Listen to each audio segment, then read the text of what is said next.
Hello, everyone, and welcome to the third episode of Wrestlebacks, rewatchable must-see matches right here. Part of the Card Subject to Change family of shows on the For Frequency's Sake podcast network. We are powered by Lopez Pizza, built by Durham Remodeling, and of course, colored by Ryan Allison Tattoo. I can't do this alone. We've got the Trios champs in the house. My partner and co-host from Card Subject to Change, Mr. Never Wrong, Nick Bull. Nick, how you doing today? I'm doing great. We are the Freebirds. We are the Freebirds of the For Frequency's Sake network. How that just flows off the tongue. We are the Freebirds from Bad Street, Iowa, Illinois, wherever you want it to be. We are Bad Street. So I'm Michael P.S. Hayes. You guys can fight over who. I'm a Michael P.S. Hayes mark. So I got to be him. Well, I guess that's fair. You do have luscious locks as well.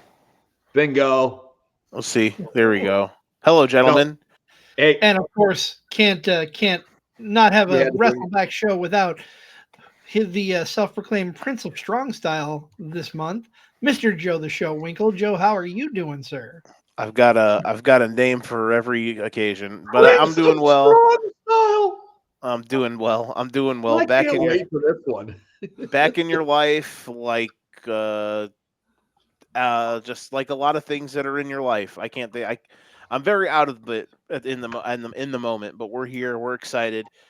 You guys might have to carry me. Like I've kind of, sometimes I carry you, sometimes you carry me. This is one where you guys might have to put me on your back just a little bit, but I'm ready. I'm rolling. Let's get it. Push-ups will be done tonight on picket fences. Someone's going to chop somebody, and we're going to have a lot of fun. I think you're going to be just fine. I think yes.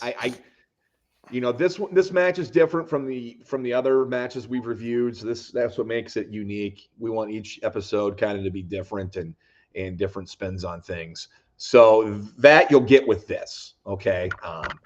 This match, I think, the big backing with it is, it was kind of such a social media phenomenon. Because that's kind of like how it was booked and promoted. But regardless, this is going to be a fun one. We'll be just fine. Okay, let's just get right into the chopping battle. Who wins between me and Joe in a series of chops, Nick? Well, when you say series, are you talking like a back and forth like we standard see, or are you talking the Kenta Kobashi, when he's sitting there going, both in the corner? Both, by all means. Oh, man, who survives? I don't know. I bet you guys would probably call a truce about two smacks in, but I don't. To be fair, I did say that I'm a bit of a pansy on the last episode of Card Subject to Change, so I've got that going for me. I think I would get half a chop in and I'd be done. Like, I want to believe in myself that I could actually, sit here and take chops like a man, but I feel like I wouldn't really make it that far. I feel like I would kind of I'd be tapped out after like. I'd like to think that I'd be able to. No, I no way. I'd be probably down after two. If I could withstand one, I'm down after two. That's it. Yeah, like I'm not trying to be out here and living like Bryan Danielson after he wrestles for 20 minutes, bro, and looking like he's got like road rash. Right. You know what I'm saying? You don't want the hamburger chest? No, listen, man, not for me. Not for me. I'm all for watching it, but I'm not into, I'm not gonna put myself through that type of punishment, if that makes sense. No. I don't blame you. But you know who did put themselves through that type of punishment? Samoa Joe and Kenta Kobashi. Oh, yeah, this is I almost want to say this is out of left field, but I don't know if I mean that might be doing it a disservice, but this is definitely different than this. So this is our third edition of Wrestlebacks, of course, rewatchable must-see matches, excitement in the air. I'm excited to do this, as I am for every month. But this one's definitely different. I think the first two we kind of did in a more, the first match we did was obviously a kind of grand spectacle. A cinematic experience. Exactly. The second match we did was more about like the timing and the story. And this match is more of like just a match. There's not a if you deep cut into this, there's a lot of layers and different meanings, but as far as just like a general, here's this elongated story that is drawn out that leads us to this moment in time, it's not really like that. And so I picked to go behind the scenes to break kayfabe. I'm gonna uh gonna use the terminology correctly here. I picked match 1. CZ picked match 2. This was Nick Bull's first crack at the plate. Nick, I just want to throw this to you, and we'll start here. What made this? What drew you in to want to do this? And I know we've talked about a little bit. We're going to get into a lot of your feelings and a lot of all of our feelings in this. But what was your initial thing of like, this is something I think would be worth going into an extended discussion about? Well, first and foremost, I wanted to shed a light on kind of like independent wrestling. And Ring of Honor to me was my introduction to what independent wrestling was, or what the scene was going on at the time. I never knew about Japanese wrestlers. I knew the Great Muta wrestled in WCW, but I didn't know anything about New Japan Pro Wrestling, All Japan Pro Wrestling, Pro Wrestling Noah. Knew nothing about that. Ring of Honor was kind of my introduction into that, the Japanese style, along with the American Independent. And of course, they'd bring in names when they could get names. The wonderful thing about Ring of Honor, and I think, I know CZ will vouch for this because we were big fans at the time of this match happening and before and after it. The unique thing with the Ring of Honor thing was it was all through DVD. Yes.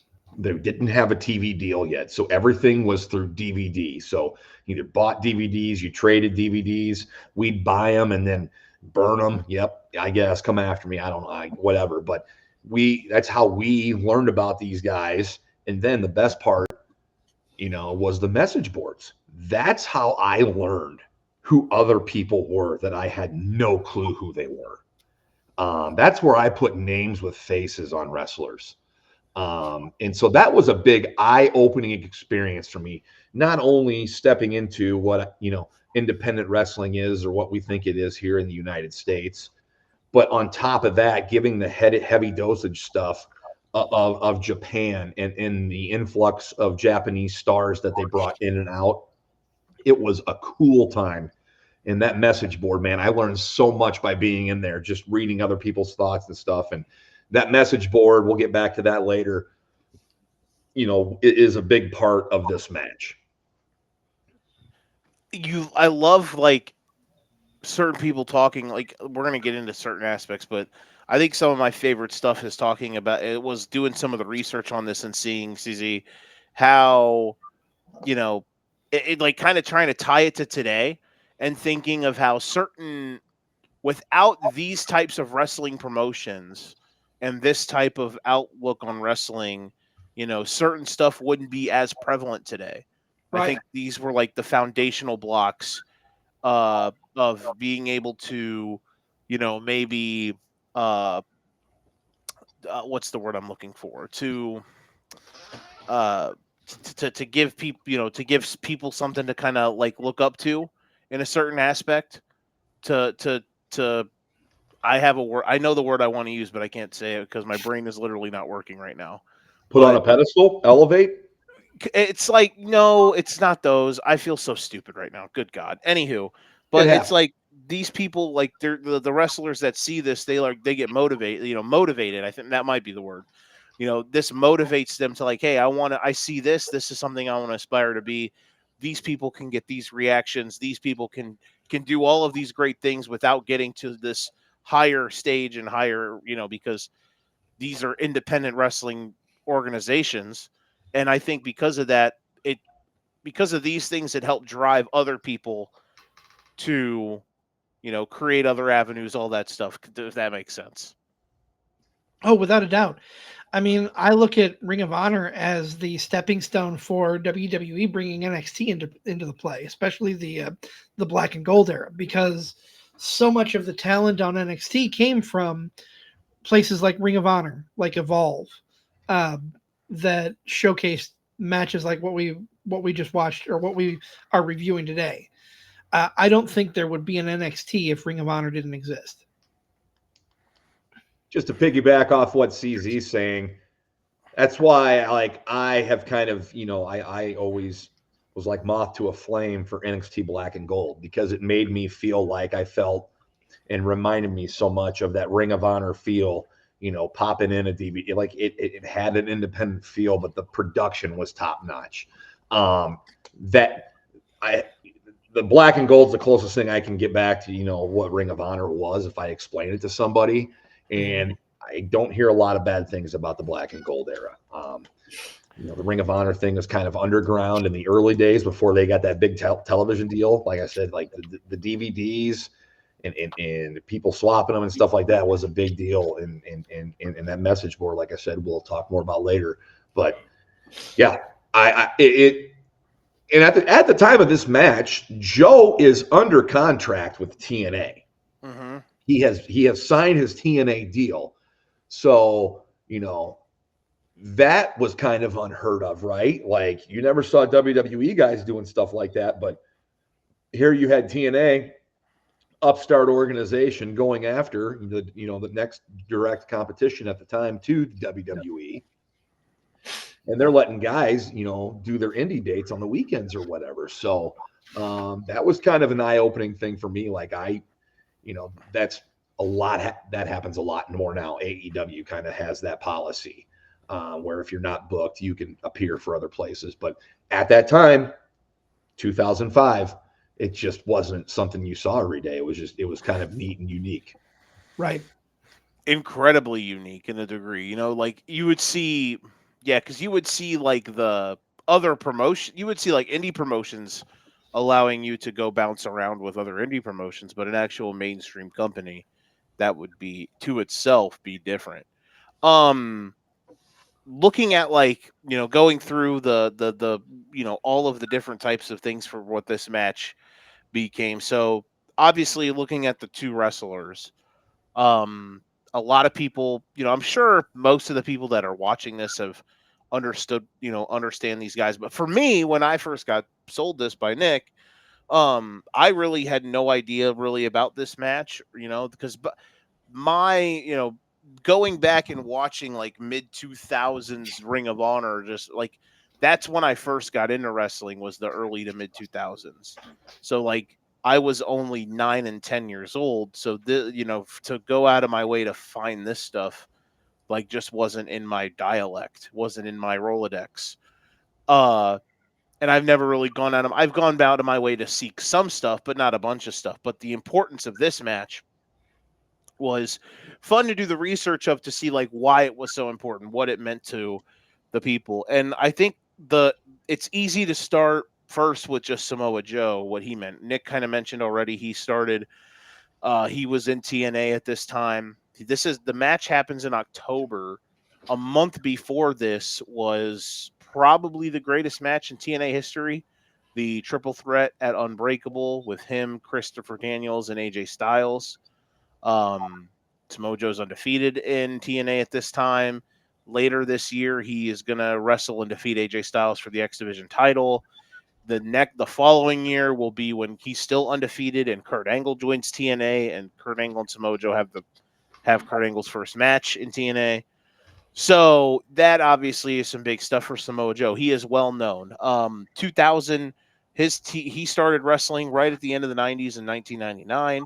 He was in Ring of Honor in the early 2000s. Became Ring of Honor World Champion in March of 2003 and held it for over a year and a half. He lost it in December of 2004 to Austin Aries. Shout out to Austin Aries. He won the Wrestling Observer newsletter for Most Outstanding Wrestler in 2005. So this was a pretty big year for Samoa Joe. We'll see later if we all think this is his Apex Mountain year, winky face. But this is definitely foreshadowing. But this is definitely a great year for the proclaimed Samoan submission machine, Mr. Wizard. And not only that, I'll mention this because it's going to be brought up more than once, I'm sure. This was 2005 match of the year according to the Wrestling Observer and good old Uncle Dave. Uncle Dave was all over it. This was the match of the year, not just because the fans were chanting it. It's because the smart people, Nick, the geeks, as you like to say. I'm kidding. Yeah. The match, was kind of a grassroots put together thing, and a term I never heard about until I got into these message boards and stuff was dream match, and it's so overused now. Yep. But my buddy and I, and along with CZ Ryan Cerny, a little cross action here. He is coming up on our next episode of Card Subject to Change. We'll be talking about our Ring of Honor Mount Rushmores, and he was in the thick of things with us as well, going to shows, keeping up on things. And dream match gets thrown around and we always joke about it, but this was kind of like the dream match that was first talked about in there, and it kind of happened. And then there was a lot of people who didn't know who Kobashi was. I was one included at that time, so found out everything I needed to know through other fans, asking questions, answering things. So that's where I found out about the background of Kobashi. Now, social media is so much more different now than it was just in infancy in 05, if we want to be honest, right? It had been around for a little bit, but not quite what it was today type of deal. So, you had to do your digging to find out about this. And if you were a Ring of Honor fan, it was right there. But like I said, wrestlers and social media was a completely different thing back then. Yeah, but and I only can imagine what it would have been like, CZ, to kind of be, I'm not saying you guys are. I would never call you two old. Obviously, we're too good a friend. But I mean, I was only 8, 9, 10 years old when these things were popping off like they were here in America. Kind of the heyday. And listen, my childhood will be that era TNA and the Ruthless Aggression era. But if you look at it, I mean, let's be real. So we're about to talk about Kobashi here in a second. People were saying Pro Wrestling Noah, which is where he came, where he was dominant in and where he was well known for in the early 2000s. You look at that mixed with ROH, you could very well argue that those are the two best wrestling promotions in the world from a wrestling standpoint at this time of this time in this time period, I should say. Oh, for sure, for sure. You look at the wrestling aspect, 100%, these were the two best in the world. I mean, sure, you had the WWE and their entertainment value, but let's face it, WWE isn't a wrestling company, they're a sports entertainment company. And that they will die on that hill. But Ring of Honor, Pro Wrestling Noah, all of the big indies of this time, those are the two biggest, but they were all focused on the wrestling more than the entertainment. I mean, yeah, the entertainment was there. Got to have a good story, but what really drew people like Nick and myself in wasn't necessarily the story as much as the in-ring work of the competitors. Go. Were you gonna say something? Go ahead. If you, I thought you were going to ask or say something. I was going to kind of move on to Kobashi here and talking about kind of his journey to this moment. So Kobashi, obviously, Nick, you kind of did a soliloquy when we were initially talking about this last time we were all together, kind of his journey to get to this match. I have some spark notes here talking about when he first started back in the 80s in All Japan Pro Wrestling. In the early 90s, he was a part of he was dubbed as one of the members of the Four Heavenly Kings in All Japan Pro Wrestling with Michiharu Masawa, who is somebody he was one of the well-known people that he was rivals with. I'm going to butcher this name. butcher these names, Akira Taue and Toshiaki Kawada were the other two people in that foursome. Obviously, and we mentioned in Pro Wrestling Noah is where, so they were talking, you look at some of these things and do some of the research. He was a guy who battled a lot of like injuries in the late 90s and early 2000s, then goes to Pro Wrestling Noah, which it seems like, I don't know, if Nick, if you want to say I'm wrong, just kind of tell me here. Maybe I'm ignorant to this, but it seemed like from the research that like Pro Wrestling Noah was then kind of what like New Japan's popularity was in, say, the early 2010s over in Japan, probably. Yeah, probably.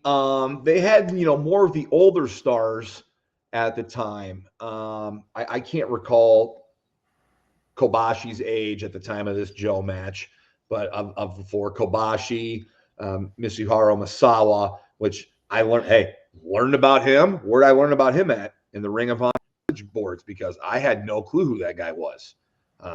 In 05, I'm 25 at this point. I didn't know who he was. Like, pardon my ignorance, but no idea who he was. Kawada, I think Kawada and Misawa, Eddie Kingston over there on the AEW side holds in a very high regard. I think Kawada wore like the blue and gold or the black and gold, excuse me. So I think that's why Kingston does it as an homage to him. But they had some older guys, but they also had the guys that the fans absolutely loved. And then those guys went out and went through absolute wars against each other. Like there's matches from the early 90s. Is it Misawa? It's Misawa, maybe Kawada, or maybe it's Misawa and Hiroshi Hase. And I mean, it's like they're out there trying to break each other's neck. I mean, it's stiff. There's some awkward landings, and the crowd is just eating it up. And these guys became legends because of that. Get to this point, after the early 90s, we're out in the mid 2000s. They're older, but still a draw. And on, kind of on the backside of their career, but still able to go out there and, like we can see in this, put on classic match. Yeah, and this match, obviously, it's in itself is one of those. We're going to talk about that here we're going to continue to get to it here in a moment. And one of the biggest things, CZ, for Kobashi coming in is how this was his first ever. So he becomes the Noah champion in the early 2000s, has a boatload of matches with some like legendary people. Like you rattle some of the names off. I like Suzuki, Liger, some others, obviously. But his biggest thing here is he's never wrestled in America. And ROH did some work with other wrestling promotions from Japan to have some of their talent come over at times. You just didn't see many of these cross-stream promotional things with with companies overseas back at you obviously had like I didn't WCW do stuff with like New Japan in the 80s and 90s and stuff like that at times? But yes, they did. There was a New Japan branch of the NWO for a while. Mm-hmm. That's right. Right, but in other aspects, this is something that wasn't too common. Right. But for at least for like the independent scenes. But so this CZ is kind of one of the original things that really, popped off in a sense, because this guy coming over and Kobashi is probably, at least for Noah at that time, and probably still to this day easily, their biggest star they've ever had. So for him to finally make his American soil debut this long into his career, and it was this anticipated, like they announced the match like 2-3 months ahead of time, obviously was a massive deal. Oh, without a doubt. And the thing with Kobashi, he going into this match didn't think anybody would know who he was. But through the message boards, through the word of mouth, through the internet, I don't think there was a single person in that crowd that didn't know who he was by the time he walked through that curtain. I'm going to put this out there. Is this match the original Forbidden Door match? That's a fantastic question. That's an interesting question. Nick, what do you think? About CZ's question, Yeah. I think it can be that way. I mean, I'm sure if you go back and look through the realms of time, there's been something else, but to this magnitude and the fact that it was so looked forward to, so sought after, and the fact we're still talking about it now, just over 20 years later, resonates with how awesome this whole event was. And, Ring of Honor, okay, the number one independent in the United States at the time, gets Kenta Kobashi for a weekend. They get him for the showdown with Joe on the Friday night, a tag team match on Saturday night. But that his first American appearance is in New York City for your company. That was a big, legitimate moment for Ring of Honor. Yes. I think cementing Ring of Honor. And, for what Joe did before this by going on that long historic reign and then getting signed by TNA, really kind of becoming the first guy from Ring of Honor to kind of make it immediate impact. I want to think about it. Going from a Ring of Honor right to something like right to the next step, he was an immediate impact in TNA. He was.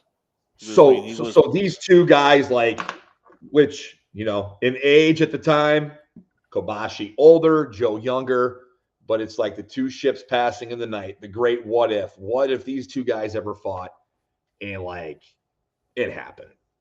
The fans kind of had a grassroots, dream match moment. This is long before the yes movement, but it was everywhere on those message boards, Joe Kobayashi, Joe Kobashi, it has to happen, who else would it be, So, I mean, this thing for being 2005, from when it was, talked about, whispered about on the message boards to when it happened or when it was announced and went down, that time period on the message boards was crazy. Just constantly. I mean, I was constantly on them trying to keep updated with what was going on.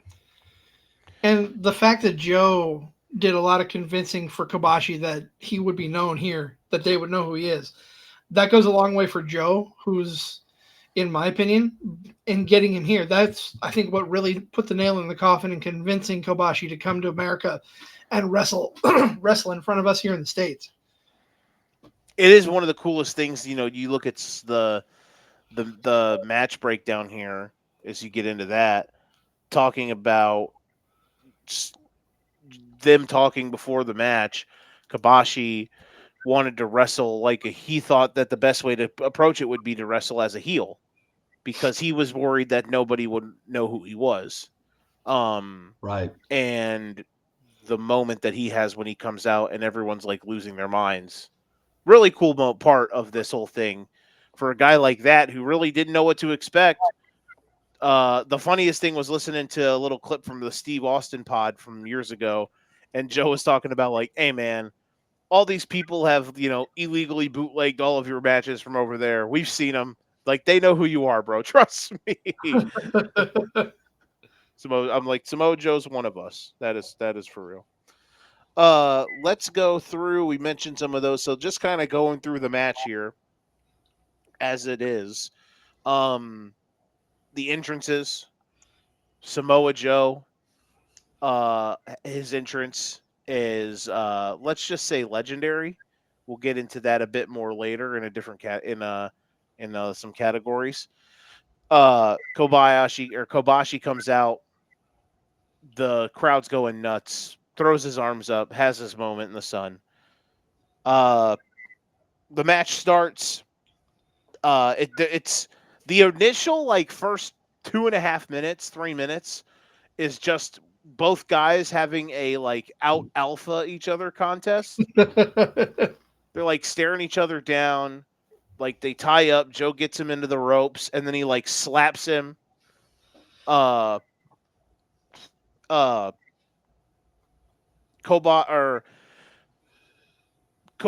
then chops Joe. They kind of do another little nose to nose. Kobashi chops him. Crowd's going crazy. They do a test of strength and the crowd already starts a "This is awesome" chant. We're like 4 minutes into the match, by the way. Yes. The first sequence is the first like third of the match is really dominated by Joe. Yes. He gets a backdrop. He has a really like quick sequence. He does a backdrop, a shoulder tackle, a baseball slide, and then a tope through the ropes. So unfortunately, if this was Nick Bull's promotion, this match would have never become legendary because Samoa Joe would have been disqualified. Match would have ended. We never would have had this. So you never know. I know. So when it happened, I'm like, someone's going to bring it up, and I winced. I'm like, darn it. Gosh. So what does that say? But I'll tell you what, it is Joe. So, and Joe's a cool ass dude, which we'll talk about later. We got to meet him earlier on this year. CZ and I did. So he gets a pass. And to be fair, Nick, this was before everybody and their brother was jumping through the ropes. Correct. Look, I was gonna say, sometimes you just gotta let stuff happen. And Nick Bull, being the generous man that he is saying you get passes here. You get one pass for the match, and this was the only time you did it. Sure. Yeah. So they're going around out. Exactly. They're going around outside. Joe does the running kick with him in the chair. Kobashi has a nice little comeback, which leads to one of the greatest sells I've ever seen in the history of time. Samoa Joe is seated in a chair in the corner area outside. We get a brief chant from the crowd. I think that was "We can't see anything" or so. We can't see. Well, are you talking? Is this the Olay kick? Yeah, he does the Olay kick. Yep. But then Kobashi flips it on him, and Joe is sitting. Yep. The crowd's chanting like "We can't see you" or something like that. I'm like, crowd, shut up. We can't see. But this is like one of the greatest. We can't see shit. That's what they said. Yeah, we can't see shit is what the chant was. Yeah. And then Kobashi chops Joe while sitting down, get back against the barricade. He like chops him, it hits him in the stomach, but Joe sells it so hard. He like jumps and like plunges himself over the barricade and goes into the stands. I was like, oh, okay. Okay, here we go. They finally get back into the ring. The crowd sits down. They are not chanting at themselves anymore, which was nice. They're back in. Joe takes a chop so hard, like you can see the sweat pop off his body. Yep. I was like, oh, that was stiff. Oh, this is my bowl of oatmeal raisins. They have the back and forth moments. Joe hits a muscle buster. We're in kind of the final third of the match now. This match is about as all gas. This match is about as much all gas, no breaks as you can get. And yes, unless I just found the versions that weren't there's no commentary on this on any version you watch, correct? No commentary. It makes it's different. It's different in a good way, not a bad way. And at the time, I'm like, how can they not have commentary? Mm-hmm. And now it's like, man, made a great decision because you don't need commentary because the crowd, the guys in this match, Joe and I think they're getting their breathers when the crowd is going crazy. Mm-hmm. Like they're both kind of feeding off each other. And it's not a rip because at the time, isn't Prazak on commentary? Yes. During this time. Yes. And dude, he's the voice of Ring of Honor to me. All these DVDs and like Dave Prazak is a familiar voice. Now I know he's doing stuff for GCW among other things. He's still out there doing, but no offense to Dave. I don't think Dave Prazak could have done this anything better. Like this was a great call by them. And when you say like, oh, a match without commentary, you're like, but did it need it, Joe? This was your introduction to this whole saga between these two guys. Did it need commentary? No, because I probably would have taken away from it. Right. I totally agree. oddly enough, I think it would have. I think certain aspects of if there was commentary, I think that would have taken away from the match. And here's the thing with that. Most independent shows that you go to, you're not hearing the commentary pumped into the studio, into the arena, into the venue. There are a few exceptions to that.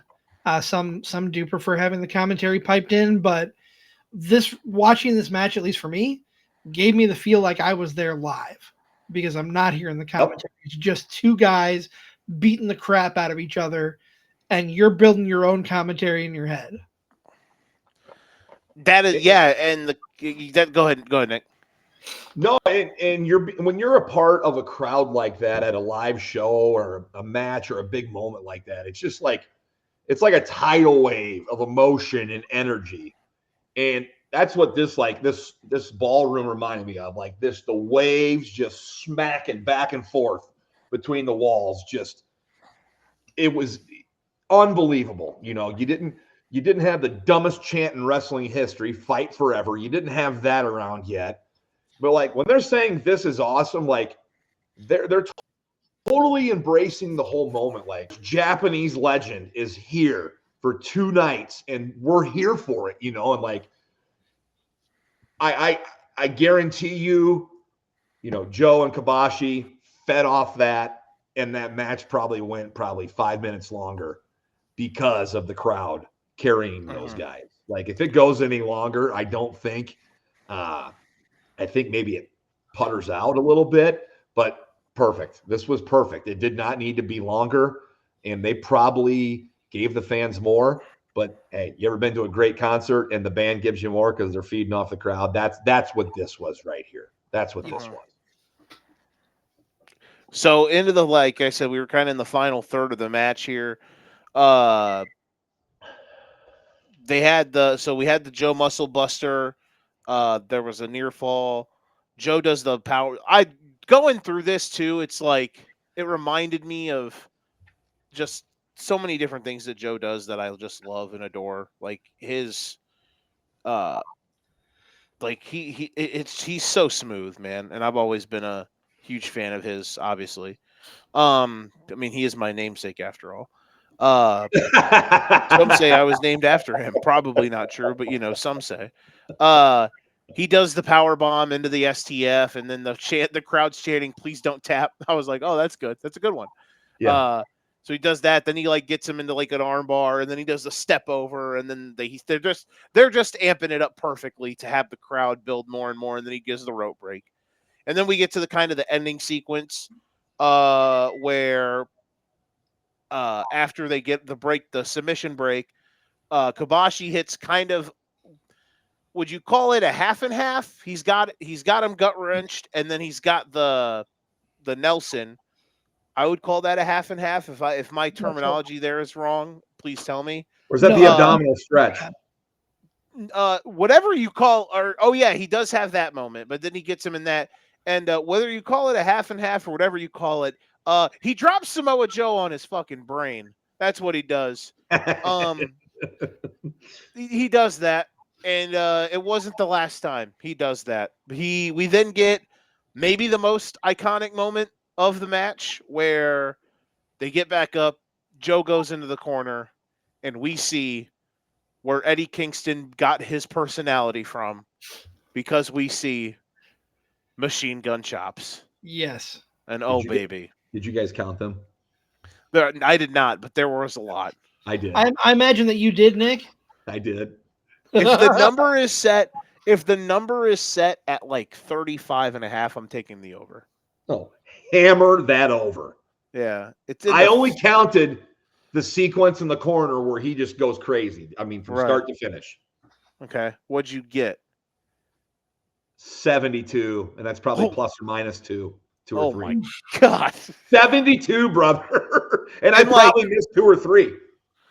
And listen, Eddie Kingston is obviously great. You could, watching this match, by the way, you can tell where Eddie Kingston gets his moveset from. Yeah. I was like, oh, this is why Eddie Kingston's great. But Eddie Kingston don't put as much oomph into those machine gun chops that the OG of them does. That's for sure. Good googly moogly. Like that shit looked painful. Go ahead, CZ. Much like there is only one person who should do the GTS. Kobashi is the god of machine gun chops, and anyone who does them after him is, I don't want to say doing a disservice, but they're definitely less than what Kobashi does. It's all about perspective, my friend. It's all about perspective and arm angle in this. Right. So he does that. He then does Joe has like a 2-second comeback. After the machine gun chops, he does the Samoa Joe gets part 2 of Brain Trauma University. He gets sent to Brain Trauma University, BTU, as some call it. You don't want to be there. Or maybe even UTB, the University of, or UBT, the University of Brain Trauma.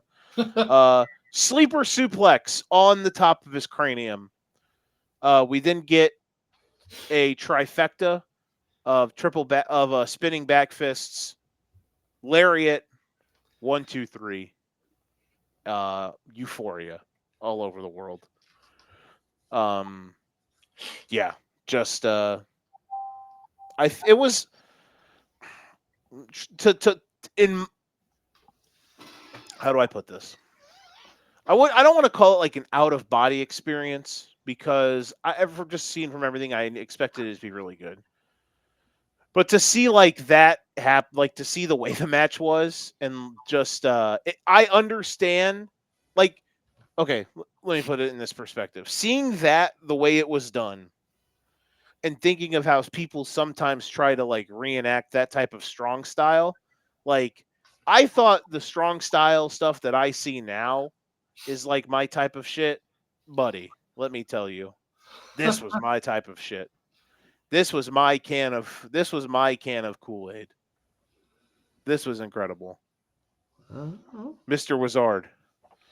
And I just, put yourself, you got to see it well after the fact.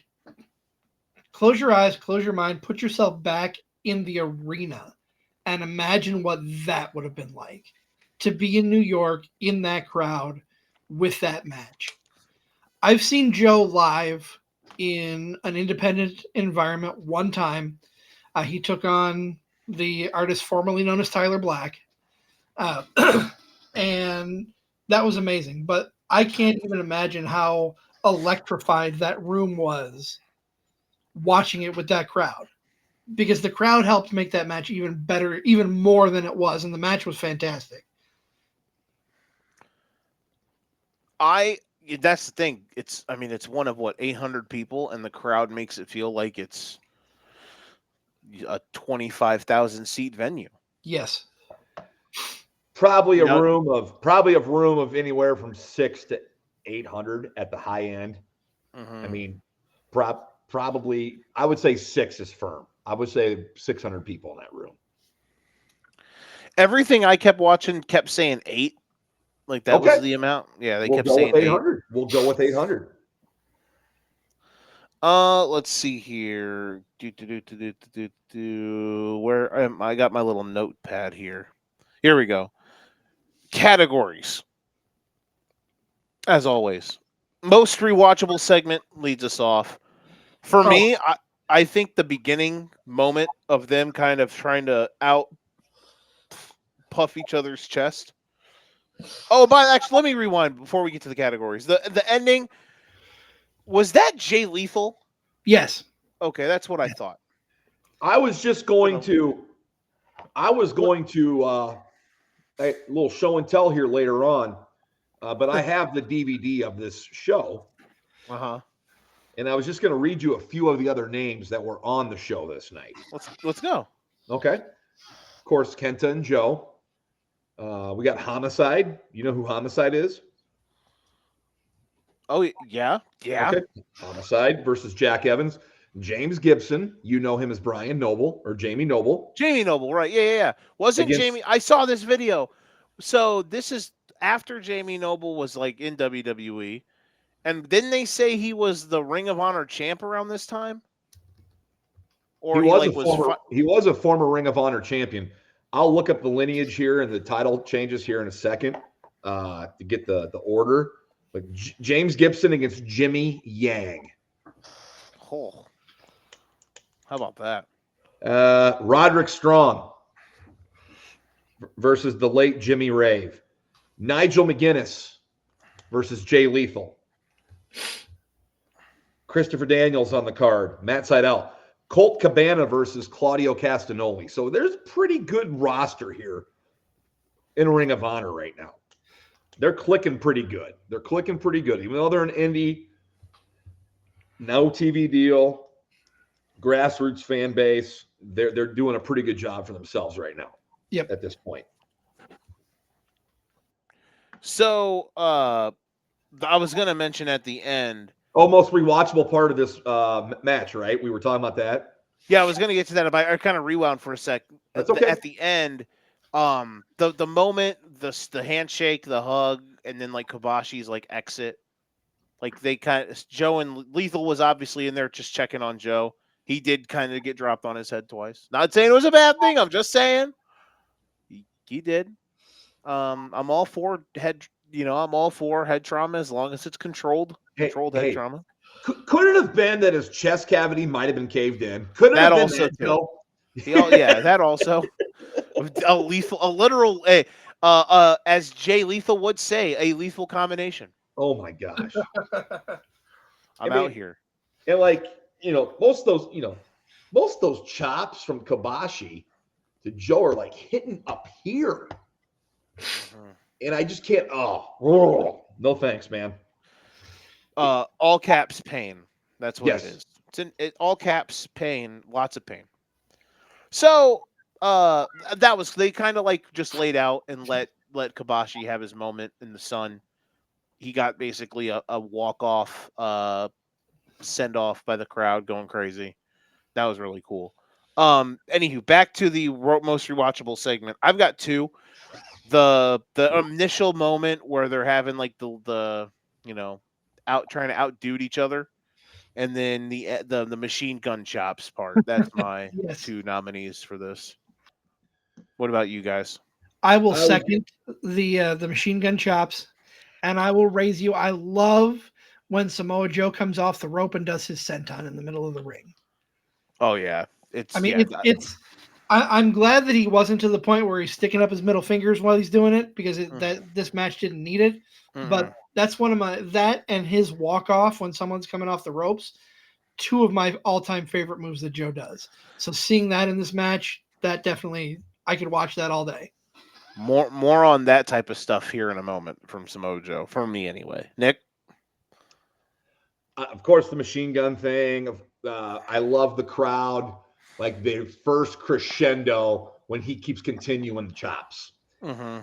Love that. I also love Joe hits the muscle buster on Kobashi. Kobashi kicks out, and Joe's got like this look on his face, like you gotta be fucking kidding me, bro. that part I like. Oh man, I love that. Mm-hmm. Yeah, it is a legend. It is a good moment. What's aged the best? Okay, here we go. Samoa Joe coming out to LL Cool J's Mama Said Knock You Out is 10 stars. I don't care what anybody says. This is one of the coolest entrance. This is the coolest entrance theme, aura wrestler combinations I've ever seen in my life. Mm-hmm. And everything just works. He had different music when he was champion. When he was the champ? I did not know this. The champ is here. Oh, he came out to Jadakiss? Oh yeah. That's legendary. Dude, he was, Joe was the badass mofo in Ring of Honor, and nobody kicked Joe's ass. Kobashi comes in, kicks his ass. Like, that was like how cool this was. And like, the crowd didn't crap on Joe. They didn't crap. Like, not one time did the crowd hijack this match. Mm-mm. Right. And that's what I They're have next. reacting, they're chanting, but they didn't hijack this match with anything stupid. And it's just, I just wish crowds of today would watch this and be like, this is how to be a wrestling crowd at a wrestling show. This is how you do it right here. And this is where I have them, and you honestly could say it aged the best is the crowd. Like, to see the way that they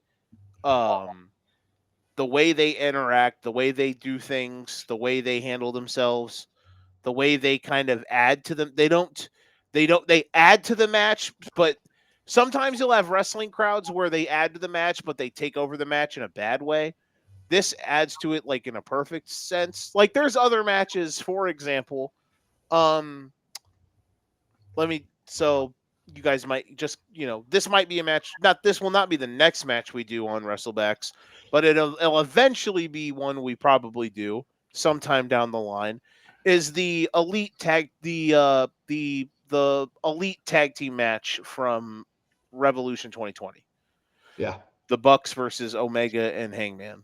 And the crowd in that match is doing a lot, but they are adding to the match because they understand all of the lore that's going on in the match. Like when Kenny Omega kicks out at 1, when they do the golden lovers the golden trigger knee, and he kicks out at 1, and the whole crowd loses their mind because they understand all the different little bits of lore.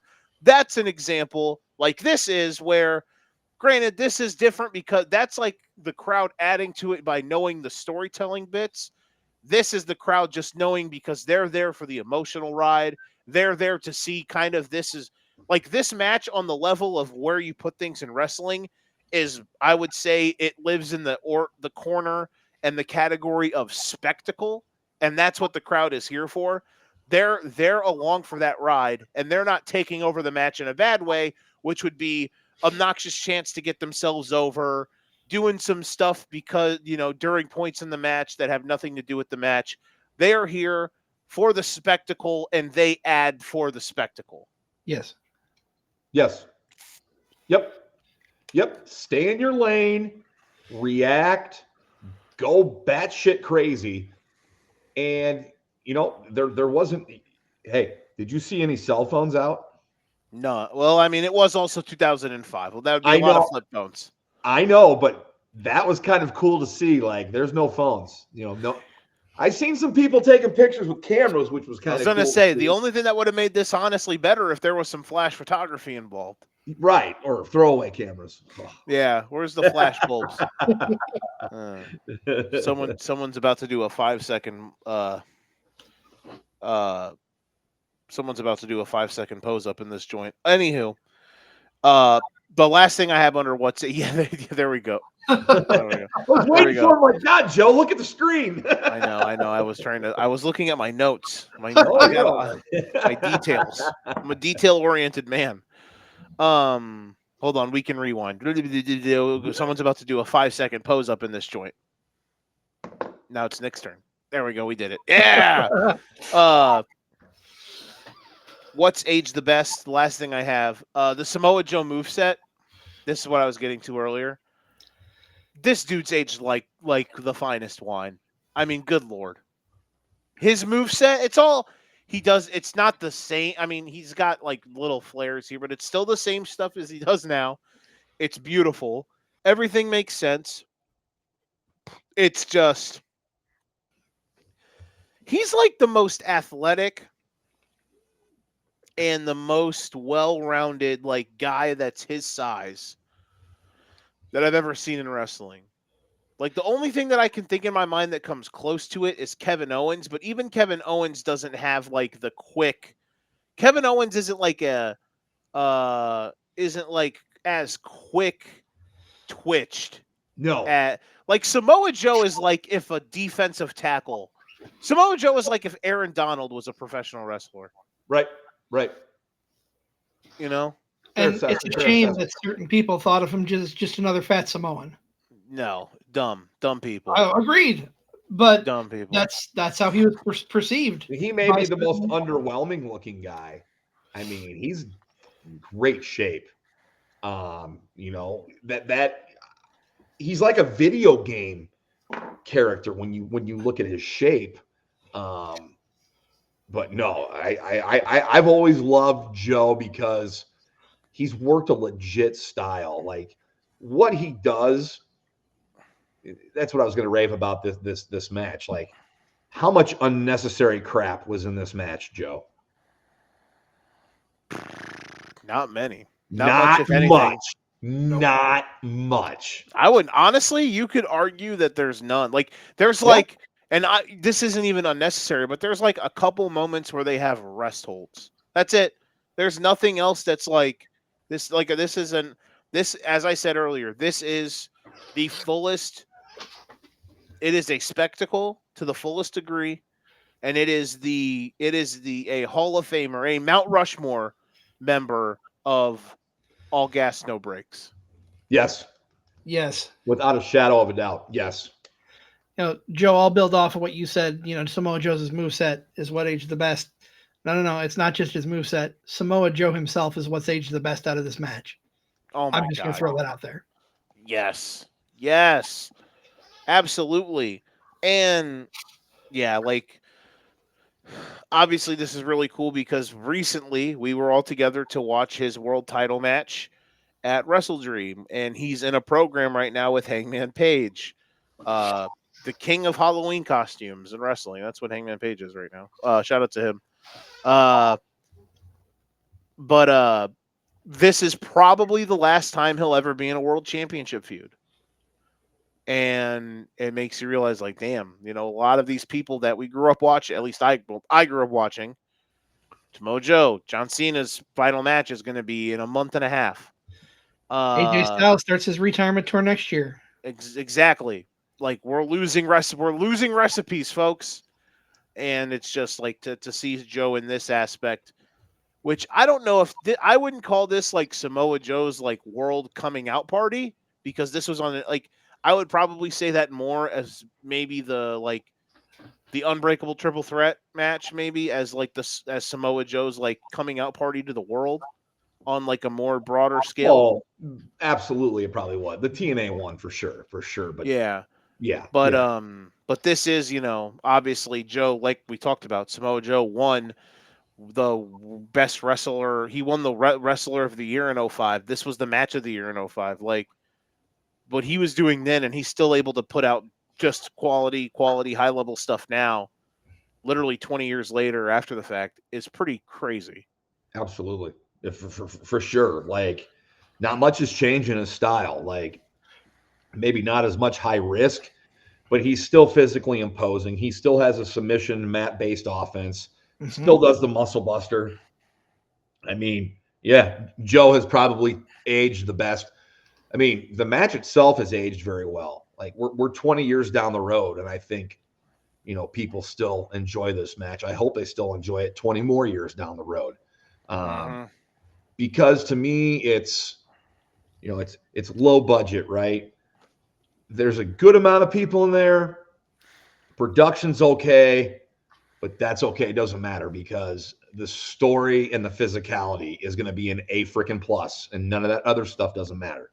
It'll help, but Ring of Honor for one point, they delivered. Like it wasn't like this was the first greatest match or whatever in the company's history, but I think this match may have been one of the most promoted with them and their low budget promotions that they had at the time, and definitely, I mean, I think it's a Hall of Fame Ring of Honor. Like it's a Ring of Honor Mount Rushmore match. Like of the 4 matches in Ring of Honor history that should be on there, this is definitely one of them. Yes.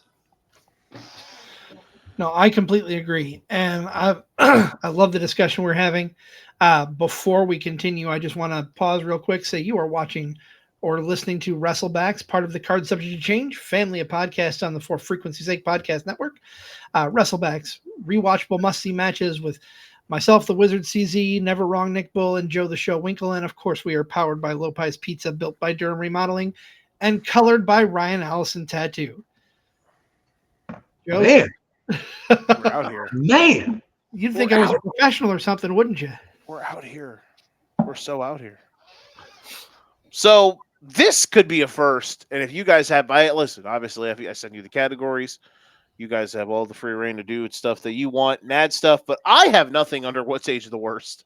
I have nothing. Like, there's nothing about this. There's, no commentary, so nothing was said during the match. Nothing's overly obscene here. And this is different from the first, this is kind of, a few of these categories are going to differentiate compared to where the first, when we're doing the first two matches, we're going to add stuff into the categories that come from the story. Like we did a category the last time based on all the crazy shit JBL said. Right. That was out of pocket. Right. There's not as much to that here. So some of the categories are going to be a little different. And that's why I was a little hesitant to pull the trigger on this match. I didn't know. I didn't know if, with not a lot of background stuff out there, unless you kind of lived it, being able to, I'm glad it was on YouTube for us to all see it. I knew this episode would be a little bit different than the other two. But that's all right. We're over an hour into this, still talking about this match. Yes. Oh yeah, we're in it. And we're not done. Not at all. Next up, greatest what if sliding doors moment. I've got one. All right.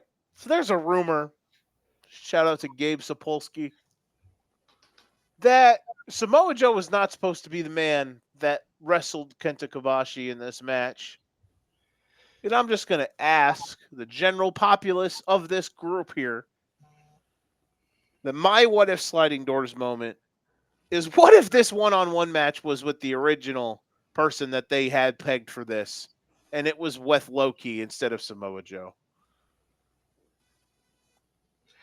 We wouldn't have been talking about the match. Yep. Not at all.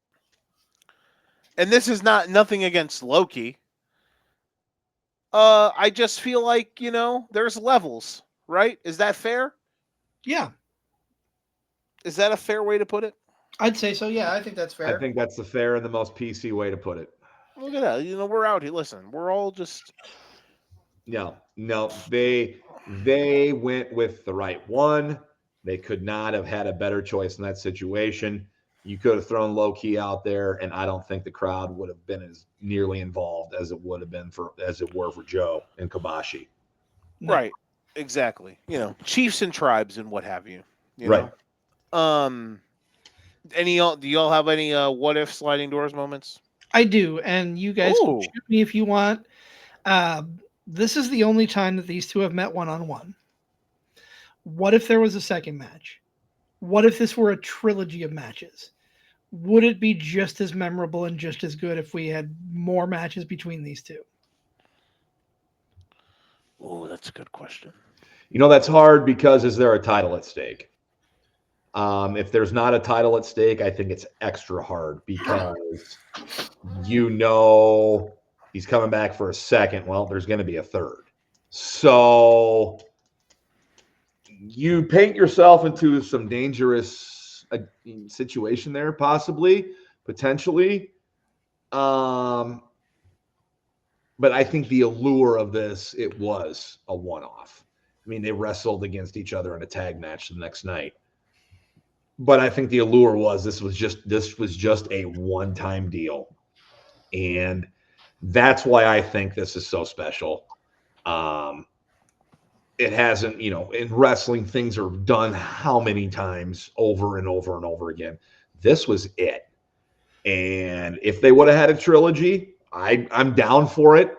I don't know how they follow these two matches. Then you kind of get into, if you're fighting without a title, then you kind of get into stipulation land. And that's another thing I loved about this.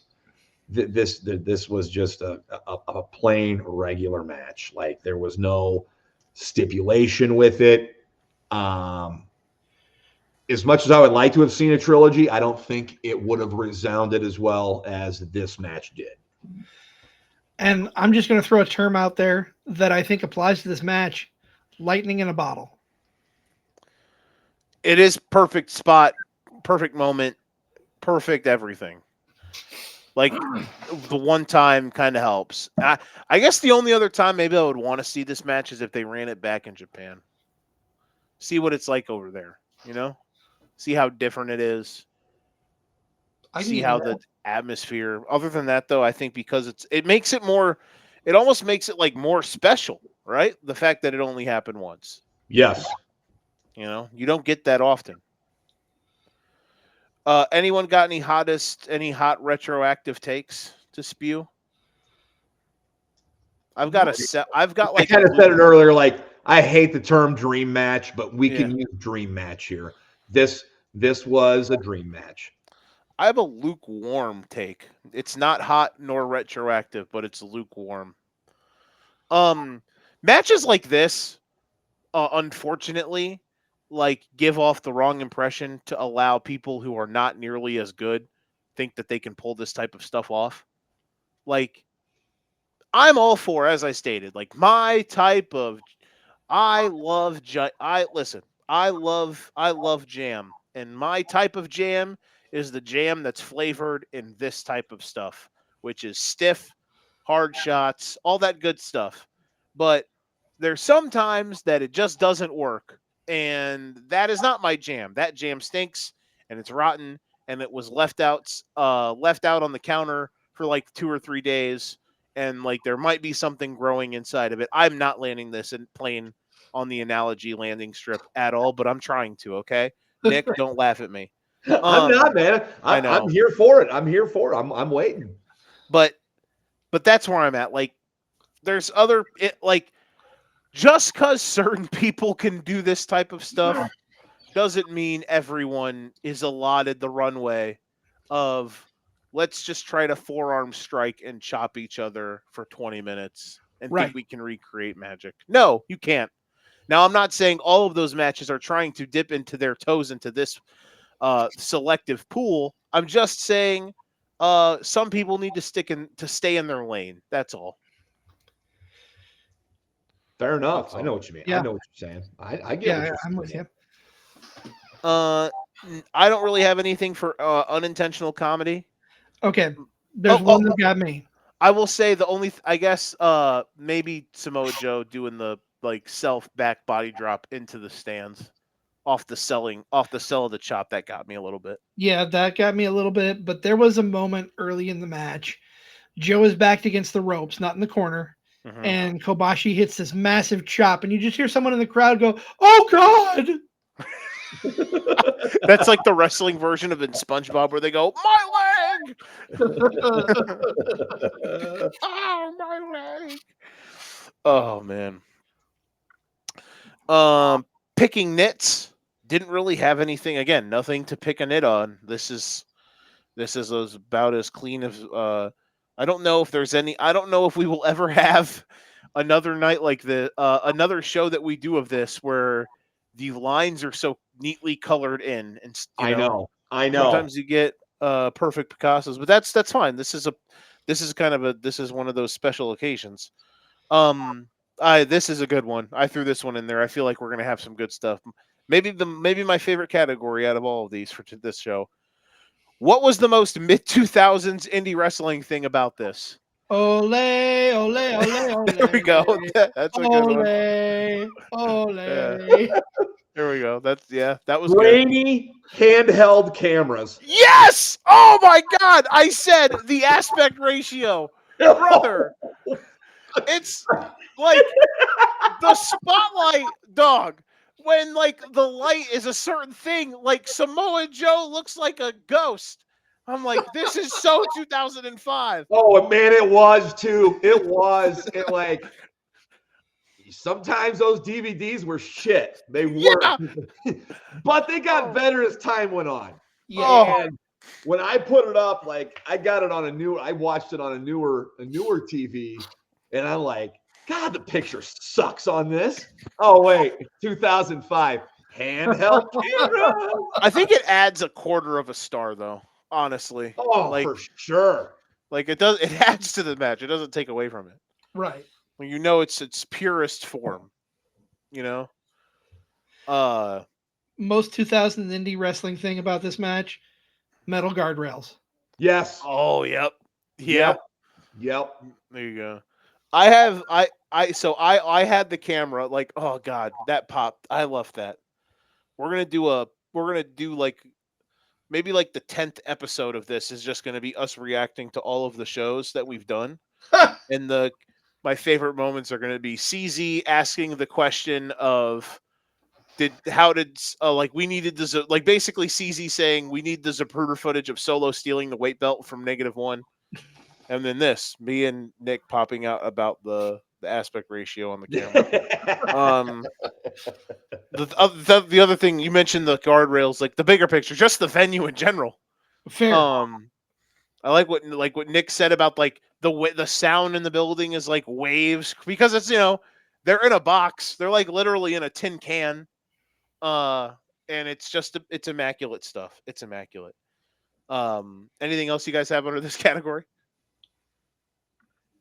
Not really. I mean, there weren't too many signs, to date us back to that time. I mean, outside of the aspect ratio, it's a few years back, but you really can't pinpoint the year. No, but it was the grainy footage, but it was so good. Like I said, it adds a quarter of a star, maybe a half a star, maybe a full star in Japan. Or maybe it could be a full star because there was a wrestler from Japan in the match. There you go. Right. There it is, right there. First trip to the States. So this is like the American version of the Tokyo Dome. Yes, is a building that seats less than 1,000 people. And I forgot the name of the place. It doesn't say on the DVD. By the way, from what I have, it's the Grand Ballroom in New York. See this DVD? I'm trying to keep the glaze. This is what I had Samoa Joe sign when I met him a little bit ago.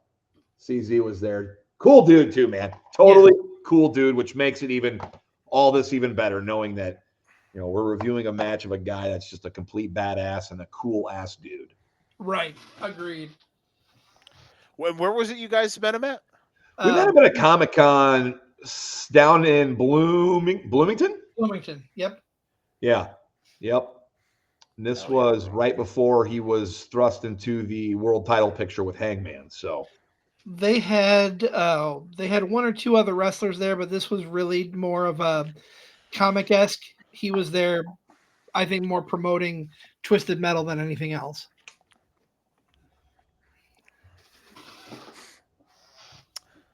Next up, I've got Twisted Metal. Shout out to that plug. I remember playing that game on a PSP. Yep. In 2006, right around the time this match happened. Apex Mountain.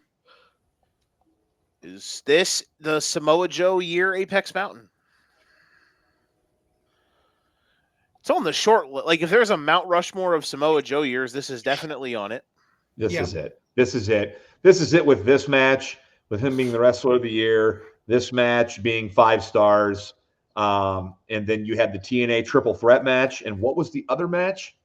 The triple threat match in TNA is literally like the greatest match in TNA history. There was one more match that he was a part of. He has the match with AJ where he wins the title. He then is Kurt Angle's first opponent. But this is all. No. What was 3 matches that happened in this 05 thing? We have the Joe Kobashi. We have the X Division triple threat. There was one more, I thought. In he wrestles AJ and wins the title, but I don't remember if that's in 05 or not. Because he beats he wrestles Nigel at the beginning of this year, and for the pure title, he loses the pure title to Nigel. He loses he beats AJ in I think in this year, maybe in the early 06 for the X Division title. He wrestles Kurt Angle in 06. He was Kurt Angle's first match in TNA. There's like other good TNA years for Joe, but like when you just think as a jam-packed, like it's hard to top. I would think this one's got him. I would say so, yeah. If not the best. Apex Mountain.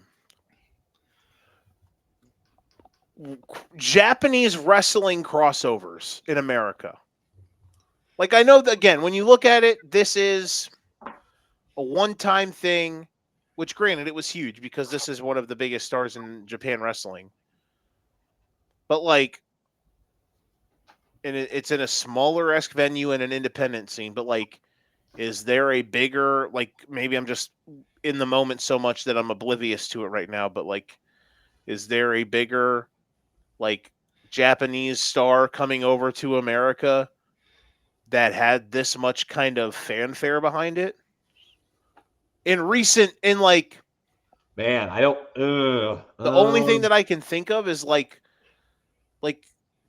right now, like Okada being a mainstay on, like, anytime Okada would show up on like AEW, anytime the coin drop, anytime you heard it's the a coin big deal drop, when Okada shows up on there. I'll tell you what, like, I remember, like, I didn't see any of his New Japan stuff, but when Shinsuke Nakamura came to WWE, there was kind of an aura around him. NXT, of course, but then of course on the main card. I'm talking like even on NXT, there was kind of an aura around him. So yeah, maybe that's the last time that I can really think of it. If you want to say Okada in AEW, that's fine. I get it.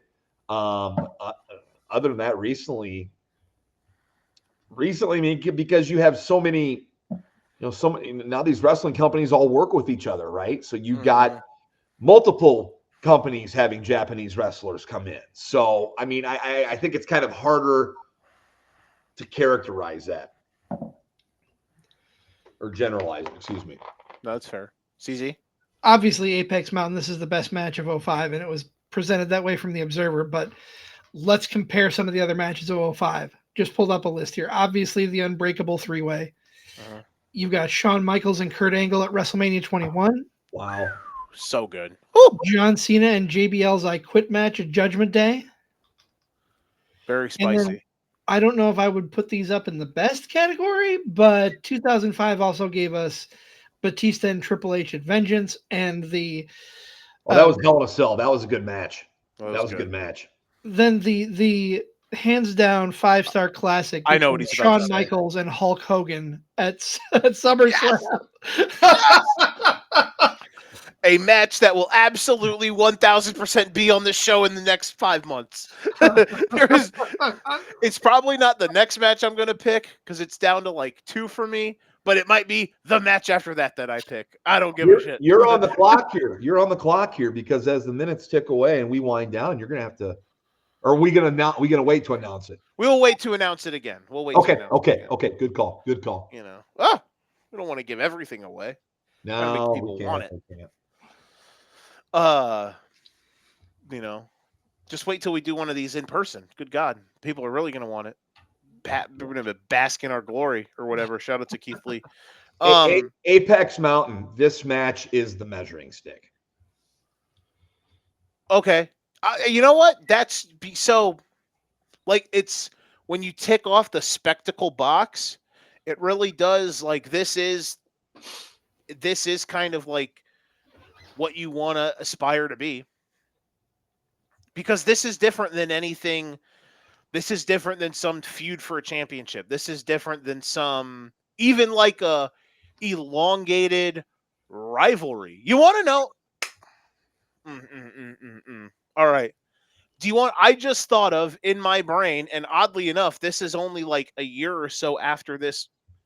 This is October 05. The match that I'm about to bring up is like 5 months after this. Do you want to know like what the most random mainstream version of this is? That is just, it's for a title, but it's still like not a big story, spectacle because of the 2 dudes involved. Kurt Angle versus The Undertaker, No Way Out in 06 for the world title. Like, amazing match where, yes, it's built. There's a build around it because they're wrestling for the world title, but it's not a long build. Like, Angle's the champ, and then The Undertaker just like came back at the Royal Rumble the month before and said, "You're next, bro." And they're like, "Okay." And there's like, it's just kind of the match, right? You know. Yeah. So like that, I just kind of pulled that, but this is a short list of those types of matches. So I get what you're saying there. Sure. Did my comparison land? Yeah, I think so. Yeah, definitely. So. It's been a while since I've seen that match. I'll have to go back and watch that. A legitimate all-timer. It's short. That is an all-timer. Any unanswerable questions? Did the fan that Samoa Joe land on get injured? Do they get some compensation? They probably didn't bathe for a week, claiming that they had Samoa Joe sweat on them. I think and by the what there had for Samoa Joe to be sweating that much to where you saw like literally just fluid, like bodily fluids fly off him when he got chopped. That building must have been incredibly musty. Well, yeah, it's a wrestling show, and about 66% of the population don't bathe, have good hygiene, or use deodorant or cologne. So there's a reason. It was musty in Midtown. There's a reason that Steve Austin cut that promo he did about using soap and deodorant, etc. It's musty in Manhattan. Musty. Hey, is that night one? Hey, Musty in Manhattan. That's a 2-night show. There's got to be a night 1 and a night 2 for Musty in Manhattan. Yeah, I mean, I'm here for it, honestly. Yeah. Why not, right? I mean, right. Why not? Lastly, who won the match? 3. I have 3 for this. Okay. Indie wrestling fans, Ring of Honor, everyone. Look at that. This is another moment where everyone wins. But particularly, this was a huge win for ROH.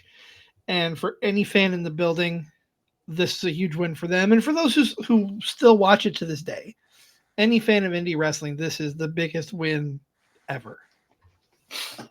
Makes my heart smile.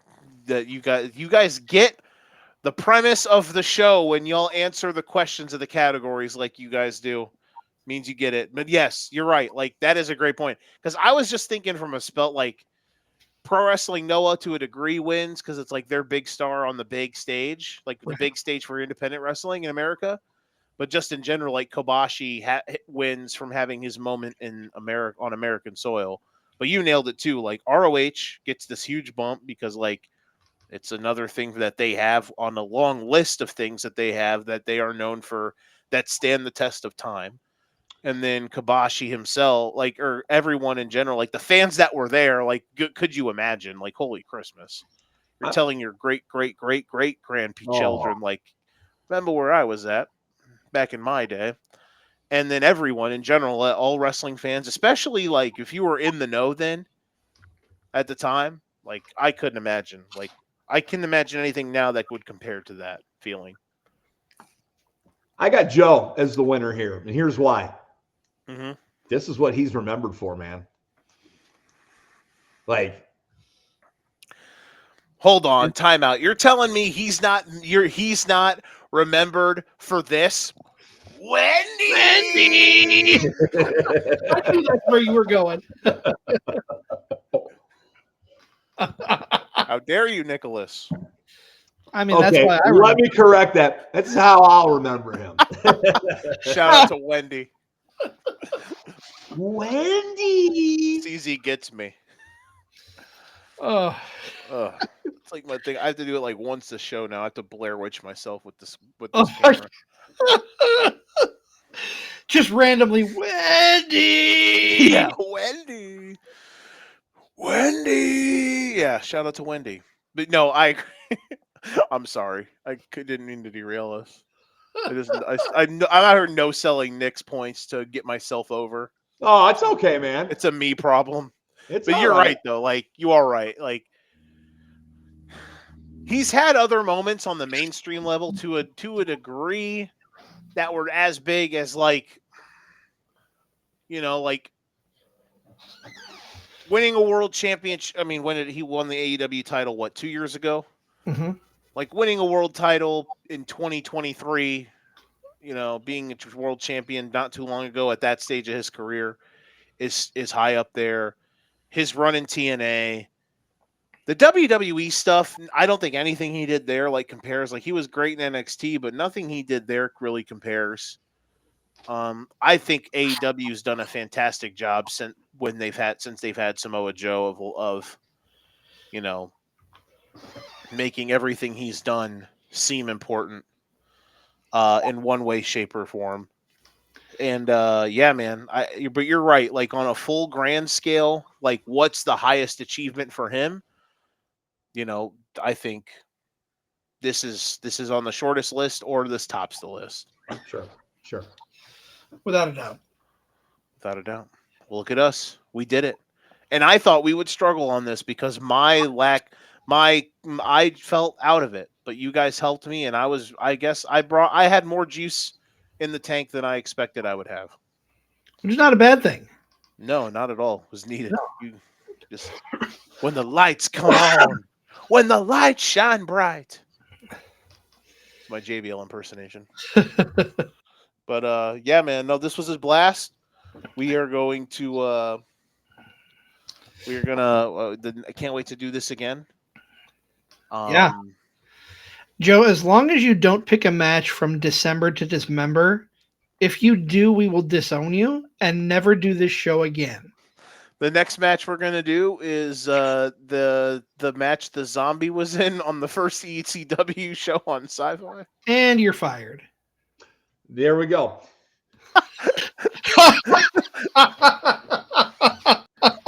We're just gonna retrospect WWE ECW. Oh my! But no, just to give another glimpse behind the card subject to change circle, Nick and I continue on the ROH bandwagon here. We are talking about our Mount Rushmores of Ring of Honor Wrestling with our good friend Ryan Cerny.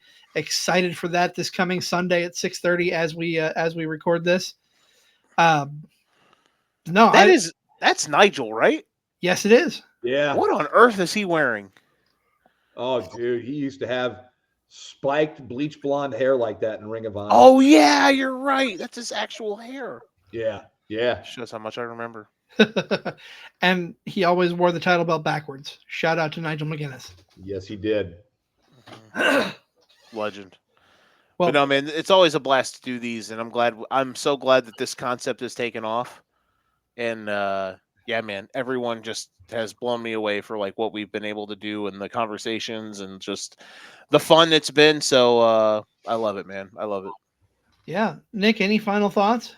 No, I'm glad that we did this match, obviously, because I picked it. I knew we all would enjoy it, but I also knew it was quite different from what we've done in the past. And I knew we'd be fine. We hit the ground running, and just like the Freebirds did, we banged it up, we burned it down. We're heading out to another town. So onward and upward. This match is over. I can't wait to see which one's next. How soon will we have that announcement? I would assume. Well, I'm going to tell you what I have in my mind at the moment we're not on the air. But I got you. I'm assuming CZ will drip the announcement out here in the next few weeks. Yep. As soon as I figure out what we're doing and what get a graphic made, probably a week or two from now, we'll pull the trigger on that. Let's go, baby. We're out here. Yeah. Well, with that being said, want to thank everybody for tuning in to Wrestlebacks. Must see rewatchable matches right here on the For Frequency's Sake podcast network. We are part of the Card Subject to Change family, powered by Lopez Pizza, built by Durham Remodeling, and colored by Ryan Allison Tattoo. For the trios champions of the For Frequency's Sake network, Joe the Show Winkle, Never Wrong Nick Bull, I am the Wizard CZ. Go enjoy your wrestling month. We'll see you back here for Wrestlebacks in December.